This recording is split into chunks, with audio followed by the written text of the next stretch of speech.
देश की आर्थिक राजधानी यानी कि मुंबई, सपनों का शहर। लेकिन सपनों के शहर में हो क्या रहा है? सपनों के शहर में एक शख्स को सिर्फ इसलिए पीटा जा रहा है क्योंकि वो मराठी नहीं बोलता, वो हिंदी बोलता है। और अब इस पूरे मामले को लेकर सियासी बखेड़ा खड़ा हो गया है। राज ठाकरे को सीधा बिहार से खुला चैलेंज आया है। चैलेंज देने वाले नेता का नाम है पप्पू यादव। जी हां, पप्पू यादव ने साफ तौर से कह दिया है कि अगर ये सारी नौटंकी नहीं रुकी तो फिर मुंबई आकर सारी हेकड़ी निकाल दूंगा। क्या है पूरा मामला, बताता हूं आपको। नमस्कार, मेरा नाम हिमांशु मिश्रा है, आप देख रहे हैं 4PM न्यूज नेटवर्क। दोस्तों, 3-4 दिन पहले सोशल मीडिया पर एक वीडियो खूब वायरल हो रहा था। इस वीडियो में एक शख्स को MNS के लोग, MNS वही पार्टी जिसका नेतृत्व राज ठाकरे करते हैं, उनकी पार्टी के कुछ गुंडे एक शख्स को सिर्फ इसलिए थप्पड़ मार रहे थे क्योंकि वो मराठी नहीं बोल रहा था, वो हिंदी बोल रहा था। अब जब ये पूरा वीडियो वायरल हुआ तो फिर सियासी हंगामा खड़ा हो गया। महाराष्ट्र के CM तक को बयान देना पड़ा। वहां सियासी पारा तो चढ़ा ही, साथ ही साथ हजारों किलोमीटर दूर बिहार तक इसकी गूंज गई। गूंज इसलिए गई क्योंकि बिहार हो, उत्तर प्रदेश हो या फिर हिंदी बेल्ट के तमाम और राज्य हो, सिर्फ इसलिए डिस्क्रिमिनेशन वहां के लोगों को झेलना पड़े क्योंकि वो मराठी नहीं बोल रहे हैं, हिंदी बोल रहे हैं, तो फिर सवाल तो खड़े होंगे। और पप्पू यादव ने सही सवाल खड़ा किया है, जायज सवाल खड़ा किया है, और साथ ही साथ एक खुला चैलेंज, खुली चुनौती, खुली धमकी, एक तरह से इसे समझ लीजिए, वो भी दे दी है। उन्होंने अपने ट्वीट में क्या कहा है वो मैं आपको बताऊं, उससे पहले इस खबर की हेडलाइन देखिए। लिखा है, मुंबई आकर सारी हेकड़ी निकाल दूंगा, पप्पू यादव ने राज ठाकरे को किया चैलेंज। महाराष्ट्र में हिंदी भाषियों पर मराठी नहीं बोलने पर हो रही मारपीट और अभद्रता के मामलों पर पूर्णिया सांसद पप्पू यादव ने मनसे चीफ राज ठाकरे को चैलेंज किया है। उन्होंने कहा है कि वो ये गुंडागर्दी बंद करें वरना मैं मुंबई आकर उनकी सारी हेकड़ी निकाल दूंगा। अब ये पप्पू यादव का ट्वीट देखिए। पप्पू यादव क्या लिख रहे हैं? महाराष्ट्र में हिंदी भाषियों पर राज ठाकरे के लोग हमला कर रहे हैं। मैंने राज ठाकरे को चैलेंज किया है, वो ये गुंडागर्दी बंद करें, अन्यथा मैं मुंबई आकर उनकी सारी हेकड़ी निकाल दूंगा। आज प्रेस कॉन्फ्रेंस में गलती से उद्धव ठाकरे जी का नाम ले लिया है। मैं उनका दिल से सम्मान करता हूं। राज ठाकरे बीजेपी के इशारे पर जो गुंडाई कर रहे हैं वो नहीं चलने देंगे। हर प्रदेश की क्षेत्रीयता का सम्मान है, पर उसके नाम पर हमारे बिहार के लोगों पर वार करेगा तो उसकी चूल्हें हिला देंगे। हालांकि दोस्तों, ये कोई नया मामला तो है नहीं कि इस तरह से मारपीट कर ली गई हो सिर्फ भाषा के नाम पर। इससे पहले भी कई प्रकरण हैं जिसमें मनसे के गुंडे, मैं गुंडे शब्द इसलिए इस्तेमाल कर रहा हूं क्योंकि किसी को हक नहीं है कि कोई दूसरे व्यक्ति को पीटे। कानून व्यवस्था है इस देश के अंदर और कानून ही अपने हिसाब से सजा देगा। कोई व्यक्ति किसी को मारने पीटने वाला हक नहीं रखता है, और अगर कोई मार पीट रहा है तो उसे भी सजा होनी चाहिए। यह भी अपने आप में एक कानून का प्रावधान है। यानी कि इस देश में व्यवस्थाएं कानून से चलेंगी, किसी के मन से नहीं चलेंगी और ना ही मनसे से चलेंगी। मनसे जो तय करेगा, यानी कि राज ठाकरे जो तय करेंगे, क्या महाराष्ट्र में वही होगा? ये सरकार को खुला चैलेंज है दोस्तों। आप ध्यान से देखिए, राज ठाकरे सरकार में नहीं है, लेकिन उसी सरकार में, भारतीय जनता पार्टी की सरकार में, वो खुलेआम गुंडई करवा रहे हैं। भाषा के नाम पर एक व्यक्ति को मारपीट झेलनी पड़ रही है। और देखिए सरकार ने क्या कार्रवाई, कौन सा ऐसा एक्शन हुआ है इस पूरे मामले पर, या फिर इससे पहले भी कई बार विवाद हुए कि कहा जाए कि ये भाषा विवाद जो चल रहा है, इसको लेकर जो मारपीट हो रही है, ये खत्म हो जाए। मुंबई आर्थिक राजधानी है, लोग तमाम मतलब पूरे भारत से लोग वहां पर पहुंचते हैं कमाने खाने के लिए, और किस तरह की जिंदगी जीते हैं, उनकी जिंदगी को बेहतर बनाने के लिए ये नेता सामने नहीं आते। ना ही राज ठाकरे कहेंगे कि भाई ये लोग इस बस्ती में गरीब लोग रह रहे हैं, हम इनका पूरा खर्चा उठाएंगे, ये कहने तो कभी नहीं आएंगे, भले ही वो मराठी बोल रहे हो और मराठी लोग ही हो। ये कब सामने आएंगे, इनके लोग कब सामने आएंगे? आप हिंदी बोल रहे हो तो पिटाई कर देंगे। और ये सब फुटेज लेने के लिए राज ठाकरे की हैसियत इस वक्त महाराष्ट्र की सियासत में क्या है, उनके पास क्या है ऐसा जिसकी वजह से वो अपनी छवि को गढ़ पाएं, अपने राजनीतिक करियर को आगे बढ़ा पाएं। तो यही सब कर रहे हैं राज ठाकरे के लोग, लोगों को मार रहे हैं, पीट रहे हैं। कौन हिंदी बोलेगा, कौन मराठी बोलेगा, ये तय करने वाले राज ठाकरे नहीं होते हैं, ना ही उनकी कोई पार्टी होती है, और ना ही कोई सरकार ये तय कर सकती है दोस्तों। ये कोई नहीं बताएगा कि किसे क्या बोलना चाहिए, क्या नहीं बोलना चाहिए। और देवेंद्र फडणवीस मुख्यमंत्री खुद ही इस पूरे मामले पर ये कह रहे हैं कि ऐसा नहीं होना चाहिए। ये ट्वीट देखिए एएनआई का। लिखा है, महाराष्ट्र के मुख्यमंत्री देवेंद्र फडणवीस ने कहा है, मैं स्पष्ट शब्दों में बताना चाहता हूं कि महाराष्ट्र में मराठी भाषा पर गर्व करने में कोई गलत बात नहीं है, लेकिन भाषा के चलते अगर कोई गुंडागर्दी करेगा तो इसे हम सहन नहीं करेंगे। कोई अगर भाषा के आधार पर मारपीट करेगा तो ये सहन नहीं किया जाएगा। जिस प्रकार की घटना हुई है उस पर पुलिस ने कार्रवाई भी की है और आगे भी अगर कोई इस तरह भाषा को लेकर विवाद करेगा तो उस पर कार्रवाई की जाएगी। अब देखिए, देवेंद्र फडणवीस ये कह रहे हैं कि एक्शन होगा जिन लोगों ने भी ऐसा किया है, या फिर आगे भी अगर कोई करेगा तो भी एक्शन लेंगे। क्या आपने पहले कभी एक्शन लिया है देवेंद्र फडणवीस? मुख्यमंत्री तो आप काफ़ी सालों से हैं, हालांकि इससे पहले शिंदे साहब थे, जब वो आए तो आपको डिमोशन का सामना करना पड़ा, आप डिप्टी सीएम बना दिए गए, लेकिन आपकी हैसियत तब भी थी, आप तब भी एक्शन ले सकते थे। और ये कोई नया मामला नहीं है, पहली बार मामला सामने नहीं आया है। कितने लोगों पर क्या क्या एक्शन हुआ है, क्या आपके पास कोई जानकारी है इससे रिलेटेड?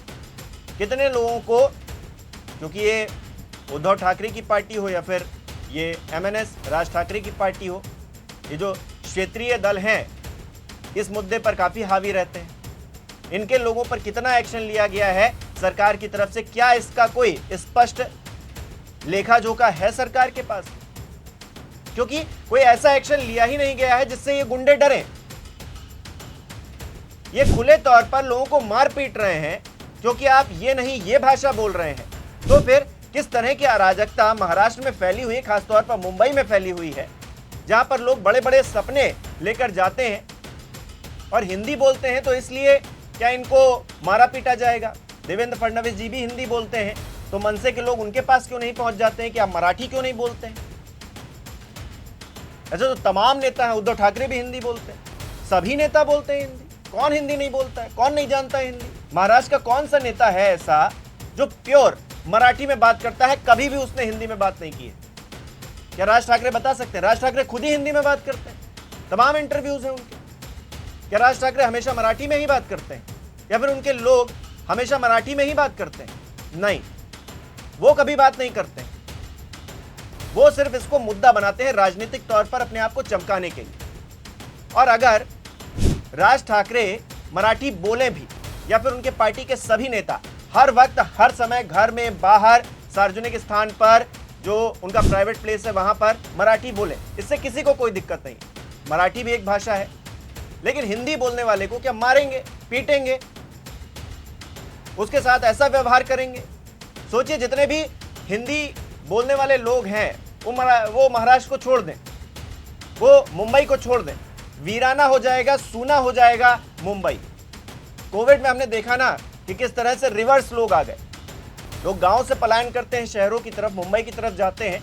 और कोविड में क्या हुआ, जब उल्टा हो गया, लोग शहरों से अपने गांव, अपने घरों की तरफ जाने लगे, तो किस तरह से सन्नाटा हो गया था मुंबई के अंदर, किस तरह से सन्नाटा हो गया था बड़े बड़े शहरों में जहां पर लोग कमाने खाने के लिए अपने सपने लेकर जाते हैं। तो क्या राज ठाकरे यही चाहते हैं कि जितने मराठी बोलने वाले हैं वही लोग महाराष्ट्र में रुके, वही लोग मुंबई में रुके, बाकी सब चले जाएं यहां से? और अगर ऐसा ये चाहते हैं तो उनको अपील करनी चाहिए, उनको प्रधानमंत्री नरेंद्र मोदी को लेटर लिखना चाहिए। लेकिन इतनी हिम्मत थोड़ी ना ही इनको ये करना है। इनको क्या करना है? इनको विवाद खड़ा करना है और इस विवाद के जरिए अपनी राजनीति को चमकाना है। सिर्फ इनका मकसद ये है दोस्तों, और कोई दूसरा मकसद नहीं। अगर दूसरा मकसद होता तो हर राजनेता जो महाराष्ट्र में है, खास तौर पर मुंबई में जो बैठता उठता है, वो मराठी में ही बात करता। लेकिन मराठी में तो कोई बात नहीं करता। मैं हर किसी की बाइट दिखा सकता हूं, हर किसी नेता की बाइट दिखा सकता हूं जो हिंदी में बोल रहा है। ठीक है, मराठी में भी बोलते हैं, ये सही है, लेकिन हिंदी में भी बोलते हैं, ये भी सही है। और इस देश के अंदर हिंदी सबसे ज्यादा बोली जाने वाली भाषा नहीं है क्या? दूसरे नंबर पर बांग्ला आती है, मराठी नहीं आती है। तीसरे नंबर पर मराठी आती है जिसे लोग बोलते हैं। और कोई बोलता है, इस बात से किसी को आपत्ति थोड़ी ना है। लेकिन आपको आपत्ति है हिंदी बोलने वाले से, हिंदी बोलने वालों से या फिर हिंदी से। अब ये भी डिफरेंशिएट करना पड़ेगा, क्योंकि उत्तर भारतीयों से तो आपको पता नहीं किस तरह की जलन है या फिर परेशानी है, दिक्कत है। अब जो भी है उसको कोई भी संज्ञा दे लीजिए। अब दोस्तों, क्योंकि प्रधानमंत्री ने कह रखा है आपदा में अवसर, तो भारतीय जनता पार्टी आपदा में अवसर भी तलाश रही है इस पूरे मुद्दे पर। राज ठाकरे ने ये पूरा कृत्य शुरू किया है उनकी पार्टी की तरफ से, जो गुंडे हैं, उन्होंने ये पूरा कांड शुरू किया है। इसके बाद भारतीय जनता पार्टी इसमें राजनीति खोज रही है, हिंदू मुसलमान खोज रही है। सोचिए, भाषा में भी हिंदू मुसलमान खोजा जा रहा। नीतीश राणे क्या कह रहे हैं, जरा पांचजन के इस ट्वीट में देखिए। लिखा है, मुसलमानों को जाकर बोलो मराठी में अजान पढ़ें। महाराष्ट्र में ठाकरे भाइयों की पार्टी के कार्यकर्ताओं ने मराठी भाषा को लेकर दुकानदार के साथ मारपीट की। कार्यकर्ताओं ने दुकानदारों से माफी मंगवाई और उठक बैठक भी करवाई। इस घटना के बाद महाराष्ट्र के मंत्री नीतीश राणे ने ठाकरे भाइयों को चुनौती देते हुए कहा कि वे मुसलमानों से मराठी बुलवाकर दिखाएं। अब देखिए, नीतीश राणे इस पूरे मामले में हिंदू मुसलमान लेकर आ रहे हैं, लेकिन मैं उनसे ही ये सवाल करता हूं कि आखिरकार महाराष्ट्र में वो मंत्री हैं और राज ठाकरे क्या हैं? राज ठाकरे कोई मंत्री बने बैठे हैं क्या? वो क्या सरकार में शामिल हैं क्या? और अगर वो शामिल नहीं है और ये मंत्री जी हैं, तो इन्होंने कौन सा एक्शन ले लिया है? इनकी सरकार ने कौन सा एक्शन ले लिया है? देवेंद्र फडणवीस जी कह रहे हैं, लेकिन मैं बात कर रहा हूं कि इससे पहले भी कांड हो चुके हैं, लेकिन उसमें कोई एक्शन नहीं हुआ अच्छा खासा, जिसकी एक नजीर बनती और आज ये कांड नहीं होता। और इस मामले पर भी कोई बहुत बड़ा एक्शन हो जाएगा, ये भी आप मान के चलिए। नहीं होगा, बिल्कुल नहीं होगा, कोई एक्शन नहीं लिया जाएगा और इसे सिर्फ एक विवाद की तरह कल को भूल जाएगा। तीसरा मामला फिर परसों सामने आएगा, उसके बाद फिर मामला सामने आएगा, लेकिन बयानबाजी होगी, राजनीतिक माहौल 2 दिन गर्म रहेगा। राज ठाकरे का नाम नेशनल मीडिया चलाएगा, उनकी पार्टी का चलाएगा, वो जो गुंडे मारपीट कर रहे थे उनकी वीडियो तमाम जगह दिखाई जाएगी और मामला टाटा फेस। फिर से कोई अगला व्यक्ति होगा जिसके भाषा के नाम पर उसको मारपीट का सामना करना पड़ेगा और ये गुंडागर्दी झेलनी पड़ेगी।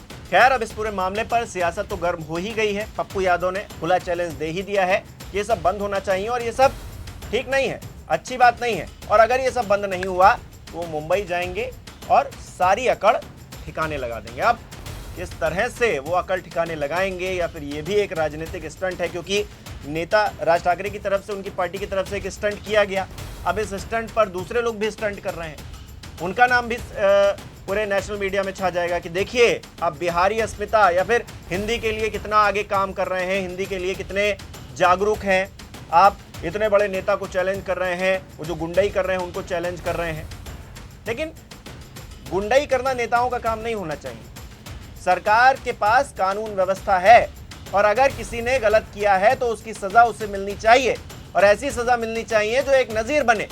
हिंदी और मराठी का विवाद नहीं है, ये विवाद सियासी है और इस सियासी विवाद के बीच में जो गुंडागर्दी हो रही है और आम लोग जो इसमें पिस रहे हैं, उनको कहीं ना कहीं न्याय मिलना चाहिए और उस न्याय के तहत उन अपराधियों को सजा होनी चाहिए। भाषा को लेकर इस देश के अंदर कोई किसी से मारपीट नहीं करेगा और अगर भाषा का विवाद है वो भी बैठकर बातचीत से सुलझाया जाएगा। इस तरह से सड़क पर वीडियो बनाते हुए किसी को थप्पड़ नहीं मारे जाएंगे, और मारे जाएंगे तो फिर कानून व्यवस्था इतना पंगु नहीं हो चुका है। शायद बीजेपी की सरकार में हो भी गया है, क्योंकि एक्शन के नाम पर अभी तक क्या किया गया है किसी को कोई जानकारी नहीं है, और एक्शन लिया भी जाएगा तो आप देखिए कौन सा एक्शन लिया जाता है। ये भी अपने आप में सवालों के घेरे में। आप इस पूरी घटना को किस तरह से देखते हैं दोस्तों, हमें कमेंट करके जरूर बताइए। लाइक कीजिए इस वीडियो को, शेयर कीजिए ताकि और लोगों तक ये वीडियो पहुंचे, वो भी अपनी राय दे पाएं। और अगर चैनल को सब्सक्राइब नहीं किया है तो वो भी।